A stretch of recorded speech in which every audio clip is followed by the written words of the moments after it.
Welcome friends, एक बार फिर आप सभी का स्वागत है बेमिसाल चार्ट सीरीज के इस बिल्कुल नए एपिसोड में। इस हफ्ते जैसा कि हमने देखा कि निफ्टी लगातार नीचे के लेवल्स शो कर रहा था, लेकिन वहीं दूसरी तरफ कई ऐसे स्टॉक थे जो लगातार ऊपर की ओर जा रहे थे। तो इस हफ्ते हमें सबसे ज़्यादा स्टॉक्स ऐसे मिले हैं जो बेमिसाल चार्ट बनने की दौड़ में शामिल थे। तो सैकड़ों चार्ट्स को देखने के बाद हम लोगों ने 5 ऐसे स्टॉक्स को सेलेक्ट किया है जो बेमिसाल चार्ट हो सकते हैं। लेकिन उन 5 चार्ट्स में से केवल 3 चार्ट्स को आज हम लोग यहाँ पे डिस्कस करेंगे और बाकी के 2 स्टॉक्स मैं वीडियो की लास्ट में आपको बता दूंगा। तो आप उनका एनालिसिस खुद करिएगा और देखिएगा कि क्यों वो बेमिसाल चार्ट बन सकते थे। लेकिन उससे पहले एक बार आइए चलते हैं और पिछले बेमिसाल चार्ट MFSL को एक बार रीएनालाइज करते हैं और समझते हैं क्या था उसका स्ट्रक्चर और किस तरीके से उसने अपने बायर्स को फायदा दिया था। तो आइए जल्दी से चलते हैं स्क्रीन के ऊपर। तो अभी आप देख रहे हैं अपने स्क्रीन पे MFSL का चार्ट, मतलब कि मैक्स फाइनेंशियल सर्विसेज लिमिटेड का चार्ट, जो हमारा पिछले हफ्ते का बेमिसाल चार्ट था। अब देखिए, जहां एक तरफ निफ्टी नीचे नीचे की ओर जा रहा था, वहीं पे ये स्टॉक कितनी खूबसूरती के साथ बिल्कुल अपने पहले इनिशियल टारगेट्स जो कि 930 रुपए के आसपास थे, उनको हिट करके आया है। ऐसी गिरती मार्केट में भी अगर कोई स्टॉक मजबूती दिखा रहा है तो ये क्लियरली समझ में आता है कि वो स्टॉक कितना मजबूत है। और आप देखेंगे, जब हम लोगों ने पिछली बार इस कैंडल के ऊपर यहाँ पे हम लोगों ने इस स्टॉक की चर्चा की थी, तब हम लोगों ने बताया था कि इसका बेस्ट बाइंग प्राइस 850 से 860 के आसपास है और इसका जो सबसे इनिशियल टारगेट होगा वो करीब 930 के आसपास होगा। तो आपने देखा कैसे पहले ये स्टॉक नीचे 850-60 के आसपास आया और फिर इसके बाद इसने अपना इनिशियल 930 रुपए का टारगेट हिट किया, मतलब रफली एक हफ्ते में करीब 5-7% का मूव दिखाया।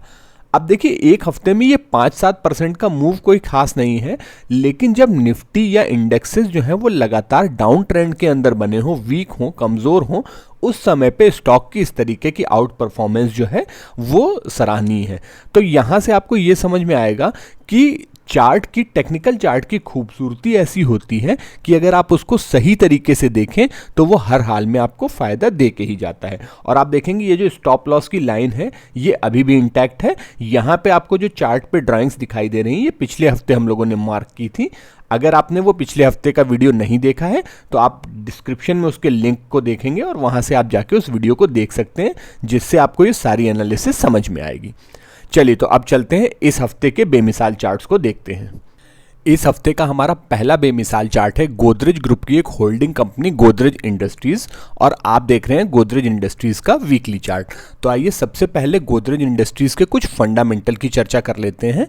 जैसा कि मैंने आपको बताया कि ये गोदरेज ग्रुप की एक होल्डिंग कंपनी है, मतलब कि इसने गोदरेज ग्रुप की और कंपनीज के अंदर मेजर स्टेक ले रखा है और उसके अलावा इसका ओलियो केमिकल्स के सेक्टर में भी एक काफ़ी अच्छा स्थान है, मतलब ये उसकी भी एक लीडिंग प्रोड्यूसर है। इस कंपनी का गोदरेज एग्रोवेट के अंदर करीब 63%, गोदरेज प्रॉपर्टीज़ के अंदर करीब 47% और गोदरेज कंज्यूमर प्रोडक्ट्स के अंदर करीब 23% का स्टेक है। प्रमोटर होल्डिंग भी आपको यहाँ पे स्ट्रांग देखने को मिलेगी, करीब 67% के आसपास, और फ्री फ्लोट इस कंपनी का काफ़ी ज़्यादा कम है। तो एक तरीके से फंडामेंटली ये कंपनी काफ़ी स्ट्रांग लग रही है। अब आइए देखते हैं टेक्निकली इस चार्ट के अंदर क्या खास चीज़ें हैं। तो सबसे पहली चीज़ जो आपको नज़र आएगी यहाँ पे वो ये है कि इस हफ्ते इस स्टॉक ने वीक मार्केट में भी एक अच्छा ब्रेकआउट दिया है अपने एक रेजिस्टेंस के ऊपर और कंसिडरेबली अच्छे वॉल्यूम के साथ। लेकिन इसके अलावा और भी कुछ चीज़ें आपको देखने को मिलेंगी यहाँ पे। हम लोगों ने इससे पहले एक टेक्निकल पैटर्न की चर्चा की होगी पीछे के बेमिसाल चार्ट में, जिसको कहा जाता है राउंडिंग बॉटम, और यहाँ पे आपको देखिए राउंडिंग बॉटम फॉर्मेशन का ब्रेकआउट भी देखने को मिल रहा है। अब जैसा कि हम लोगों ने पहले भी चर्चा की है कि राउंडिंग बॉटम अगर एक डाउन ट्रेंड के बाद आता है तो ये एक बेस बिल्डिंग फॉर्मेशन मानी जाती है। तो लगभग 400 रुपये के आसपास मुझे ऐसा लगता है कि इस स्टॉक के अंदर बेस बन गया है। अब सबसे पहले ये स्टॉक जो है अपने इस लेवल तक जाने की कोशिश करेगा 570 के आसपास तक, जो कि इसका एक नियर टर्म टारगेट है। उसके बाद हमें जो नेक्स्ट टारगेट देखने को मिल सकता है वो करीब 650 रुपये के आसपास का हो सकता है। अब जब आप इस चार्ट को एक बार जूम आउट करेंगे तो देखेंगे कि ये 650 का लेवल इस स्टॉक के लिए पहले भी रेजिस्टेंस की तरीके से काम कर चुका है।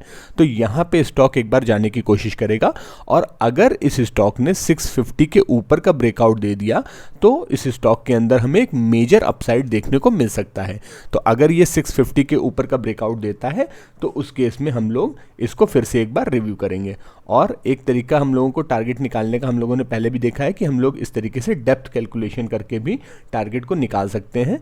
तो अगर आप यहाँ से डेप्थ कैलकुलेशन के बाद इसकी रेंज को इसके ब्रेकआउट के बाद ऐड करेंगे तो आप देखेंगे कि ये टारगेट भी करीब 637 रुपए के आसपास का आ रहा है, जो कि 650 के ऑलमोस्ट इक्वल है। तो इस तरीके से हमें ये देखने को मिल रहा है कि 650 का लेवल इस स्टॉक के लिए एक मेजर रेजिस्टेंस है, जिसके बाद इसमें मेजर ब्रेकआउट देखने को मिल सकता है। इस समय स्टॉक का प्राइस चल रहा है करीब 536 के आसपास, और अगर आप बेमिसाल चार्ट सीरीज को लगातार देखते हैं तो आप जानते होंगे कि इसमें एंट्री का बेस्ट प्राइस 520 के आसपास का हो सकता है। और उस कंडीशन में अगर हमें एसएल मेंटेन करना है तो 475 रुपए के आसपास या 470 के आसपास इस लेवल पे हम लोग एक एसएल को मेंटेन कर सकते हैं। अब आइए देखते हैं इस हफ्ते का दूसरा बेमिसाल चार्ट कौन सा है। इस हफ्ते का हमारा दूसरा बेमिसाल चार्ट है महाराष्ट्र स्कूटर्स, और आप देख रहे हैं इसका वीकली चार्ट। अब आइए जल्दी से एक बार इस स्टॉक के कुछ बेसिक फंडामेंटल्स की चर्चा कर लेते हैं। तो आप में से कई लोगों ने प्रिया ब्रांड या बजाज सुपर या बजाज चेतक इस नाम से आने वाले गियर्ड स्कूटर्स का नाम जरूर सुना होगा। ये कंपनी उन्हीं स्कूटर्स को बनाने वाली एक को मैन्युफैक्चरर थी, लेकिन जैसे जैसे गियर्ड स्कूटर मार्केट से गायब हो गए वैसे वैसे इस कंपनी ने अपना इन्वेस्टमेंट पोर्टफोलियो जो है वो मैन्युफैक्चरिंग से ज़्यादा बढ़ा लिया, और आज की डेट में ये कंपनी मेनली इन्वेस्टमेंट सेक्टर के अंदर आ गई है। और इसकी इन्वेस्टमेंट्स के अंदर बजाज ग्रुप के कुछ मेजर कंपनीज जैसे कि बजाज फिनसर्व, बजाज ऑटो, इसका मेजर चंक है। मतलब इस कंपनी ने इन कंपनीज के अंदर काफ़ी ज़्यादा निवेश कर रखा है, और आज की डेट में इस कंपनी का जो इन्वेस्टमेंट पोर्टफोलियो है वो 17,000 करोड़ रुपए से ज़्यादा का है। अगर आप देखें तो इस कंपनी की बुक वैल्यू जो है वो इसके करंट मार्केट प्राइस से काफ़ी ज़्यादा हाई है। मतलब कि इसका करंट मार्केट प्राइस इसकी बुक वैल्यू से काफ़ी डिस्काउंट पे चल रहा है। अब आइए देखते हैं इसके टेक्निकल चार्ट को। तो अगर आप इसके चार्ट को एक नज़र देखेंगे तो आपको क्लियरली समझ में आएगा कि जब से ये स्टॉक लिस्ट हुआ है तब से ये कंटिन्यूअस अप ट्रेंड के अंदर बना हुआ है, और रिसेंटली इस स्टॉक ने एक काफ़ी अच्छी बुलिश कैंडल के संग ब्रेकआउट दिया है। अब अगर हम इस स्टॉक के चार्ट के ऊपर एक पैरेलल चैनल को मार्क करें तो आपको ये क्लियरली देखने को मिलेगा कि इस स्टॉक ने इस हफ्ते उस चैनल का ब्रेकआउट भी दे दिया है। एक बार मैं आपको चैनल मार्क करके दिखा देता हूँ। तो ये देखिए एक अपवर्ड राइजिंग चैनल मैंने आपके स्क्रीन पे बनाया है, जिसका ब्रेकआउट आपको इस हफ्ते आता हुआ दिख रहा है। काफ़ी टाइम से हम देख रहे थे कि इस स्टॉक का प्राइस इसी चैनल के अंदर फंसा हुआ था और चैनल के अपर एंड से लोअर एंड तक या मिडिल एंड तक जाके वापस आ जाता था। लेकिन इस हफ्ते हमने देखा है कि इस स्टॉक ने इस चैनल के अपर एंड का ब्रेकआउट दे दिया है। अब अगर आपको याद हो तो इस तरीके के एक ब्रेकआउट की चर्चा हम लोगों ने पहले भी की है अपनी बेमिसाल चार्ट सीरीज़ के अंदर, जिस स्टॉक का नाम था L&T, और वहाँ पे भी हमने इसी मेथड को यूज़ किया था। तब मैंने आपको बताया था कि अगर कोई स्टॉक ब्लू स्काई टेरिटरी के अंदर चल रहा है तो उसके टारगेट्स को मार्क करने के लिए या उसके टारगेट्स को निकालने के लिए हम इस तरीके से इसके चैनल को एक क्लोन बना लेते हैं और इस चैनल को ब्रेकआउट के ऊपर प्लेस कर देते हैं। तो अभी आप देख रहे हैं कि इस स्टॉक का जो करंट मार्केट प्राइस है वो करीब 6,400 के आसपास तक चल रहा है।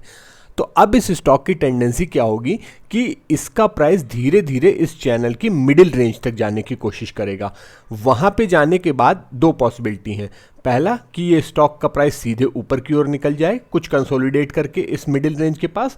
दूसरा कि थोड़ा सा कूल डाउन होते हुए प्राइस नीचे की ओर आए और उसके बाद फिर ऊपर की ओर निकले।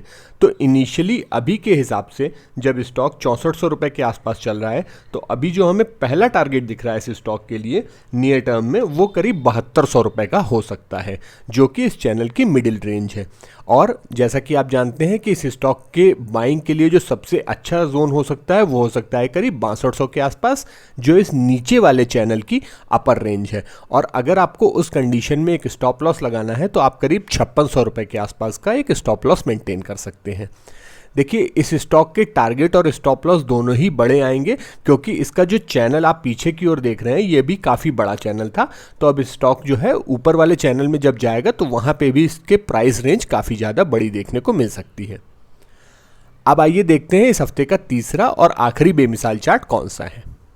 इस हफ्ते का हमारा तीसरा बेमिसाल चार्ट है टेक्सटाइल सेक्टर के अंदर काम करने वाली एक मल्टीनेशनल कंपनी ट्राइडेंट। ये कंपनी न केवल टेक्सटाइल सेक्टर के अंदर है, उसके अलावा केमिकल और पेपर सेक्टर में भी इस कंपनी की प्रेजेंस है, बट मेजॉरिटी ऑफ चंक जो इसका रेवेन्यू है वो मेनली टेक्सटाइल सेक्टर के अंदर से ही आता है।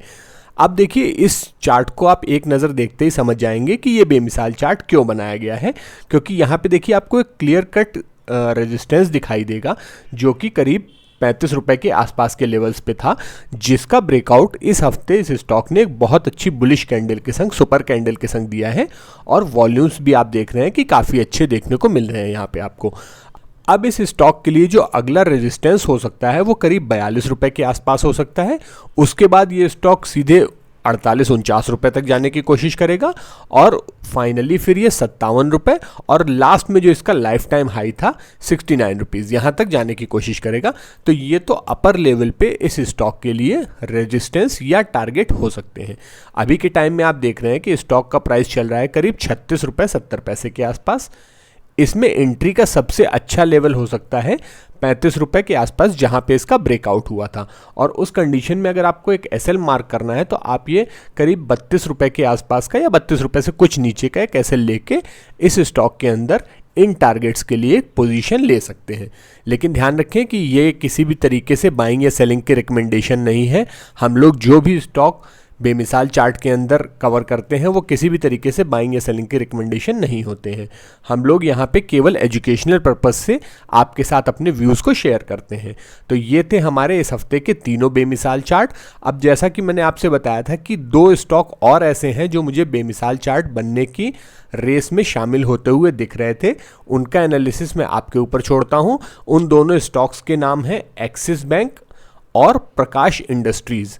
इन दोनों स्टॉक्स के चार्ट को आप ज़रूर से देखिएगा और कमेंट सेक्शन में बताइएगा कि क्या आपको भी ये चार्ट अच्छे लग रहे हैं, और अगर अच्छे लग रहे हैं तो उनके टारगेट्स या स्टॉप लॉस क्या हो सकते हैं। सो फ्रेंड्स, ये थे हमारे इस हफ्ते के तीनों बेमिसाल चार्ट, जिसके थ्रू हमने आपके पास तक कुछ नई लर्निंग पहुंचाने की कोशिश की है। उम्मीद है आपको हमारा यह प्रयास पसंद आया होगा।